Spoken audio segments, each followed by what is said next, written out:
There's a number that's been quietly following you your entire working life. It doesn't show up in red on your brokerage app. It doesn't trigger a news alert. It never calls you at dinner. It just silently, methodically, takes a slice of everything you've ever saved for retirement and hands it to someone else. And the worst part? You agreed to it. You signed the paperwork. You just didn't read the paperwork. Today, we're talking about fund fees. Specifically, we're talking about how the retirement savings industry has engineered one of the most elegant wealth transfers in modern financial history.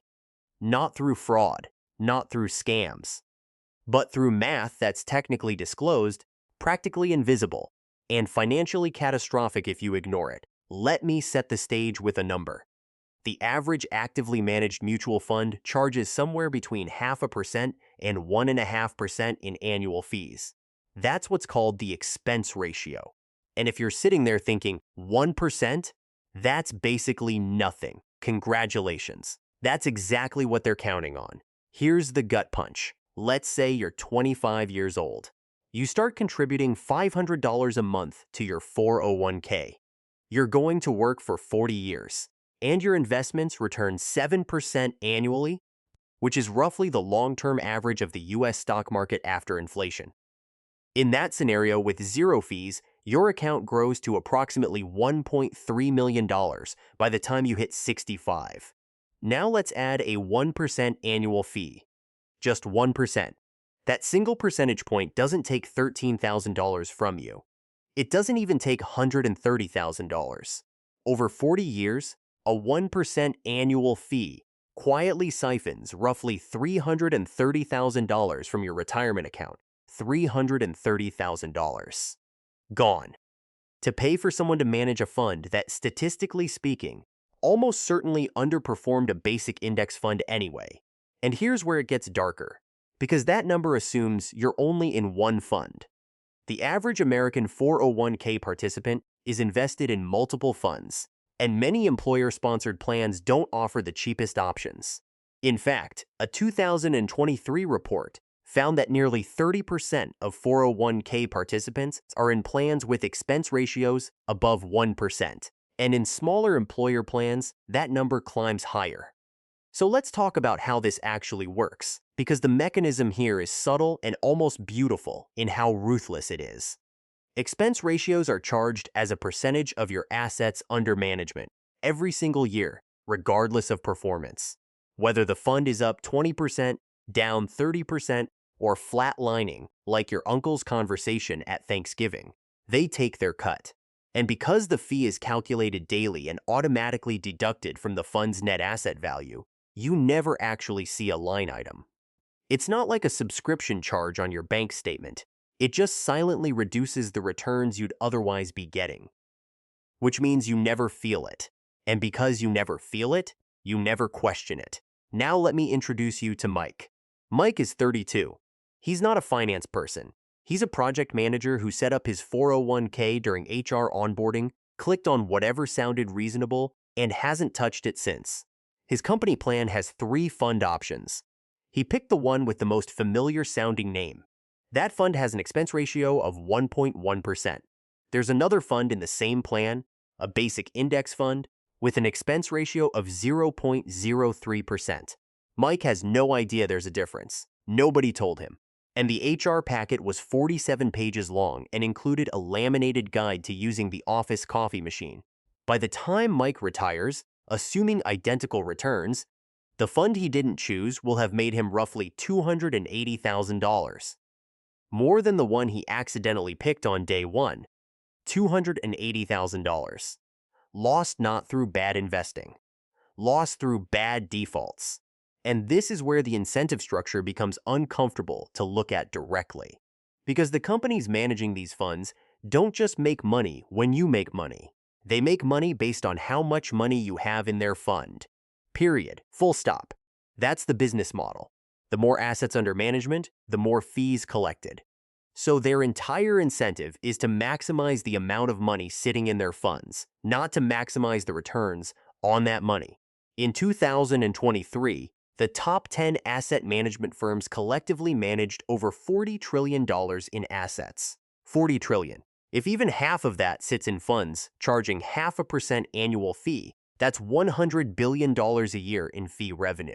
And the funds generating that revenue are, on average, not beating the market. This isn't a conspiracy. This is just math wearing a business suit. Here's the part that's hard to wrap your head around. Because you might be thinking, okay, fine, but active fund managers must add value sometimes, right? They have analysts, research teams, Bloomberg terminals, all that stuff.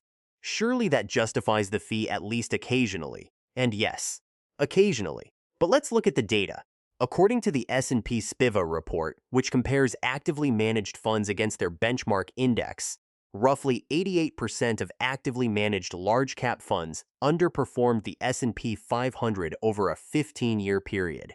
Not 20%, not 30%, 88%. Nearly 9 out of 10 fund managers, with all their analysts and reports and expensive software, couldn't beat a passive index that has no analysts, no opinions, and no salary requirements. And the cruel irony is that the funds that do outperform in one period rarely repeat it in the next, which means last year's winner is statistically more likely to become this year's average, and you're paying a premium fee the whole time either way. So let's bring this home with some actual takeaways. Because if there's one thing this channel exists to do, it's to make sure you have a framework when you close the app. First, check your expense ratios. Log into your 401k or brokerage account right now and look at every fund you own. If any of them are charging more than 0.2%, ask yourself why. Index funds from major providers often charge between 0.03% and 0.1%. That's the floor you should be comparing against. Second, understand the difference between expense ratios and other fees. Some funds also carry front-end or back-end loads, which are one-time sales commissions that can run 3% to 5%. Some 401k plans also charge separate administrative fees on top of the fund fees. Read everything. Third, if your employer plan only offers expensive options, contribute enough to capture the full employer match, which is always free money, and then consider maxing out a separate Roth IRA in lower-cost index funds before putting additional money back into the expensive plan. Fourth, watch out for target date funds. These are the set-it-and-forget-it funds that automatically shift from aggressive to conservative as you approach retirement. They sound great. Some of them are great. But some of them are expensive wrappers of other expensive funds, meaning you're paying layered fees, and you'd never know unless you read the prospectus, which nobody reads the prospectus. Fifth, the simplest portfolio in history is also one of the most effective ones. A total U.S. market index fund plus a total international index fund plus a bond index fund. 3 funds, 20 minutes of setup, fees so low they're basically rounding errors. And it beats the majority of actively managed alternatives over any meaningful time horizon. Now, before anyone jumps into the comments, I want to be clear. This isn't about hating the fund management industry. It's about understanding what you're actually paying for and whether the price matches the product. Because in almost every other part of your life, you'd demand to know the price before you bought something. You'd compare prices. You'd negotiate.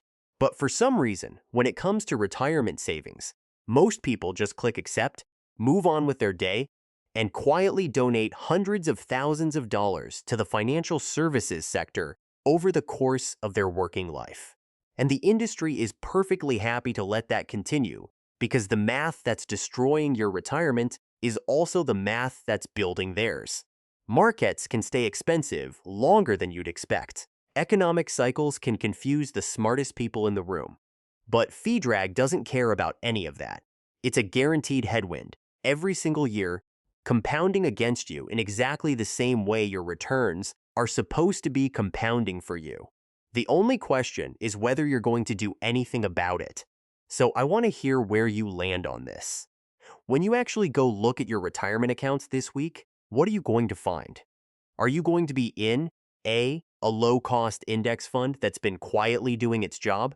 B, an expensive, actively managed fund you've been paying a premium for and didn't realize it? Or C, something so confusing you're going to need a second coffee just to figure out what you're actually invested in? Drop your answer in the comments, because I genuinely want to know how many people are still sitting in expensive funds they picked during a 20-minute HR onboarding session 7 years ago. And if this video just saved you some serious money, well, you already know what to do with it.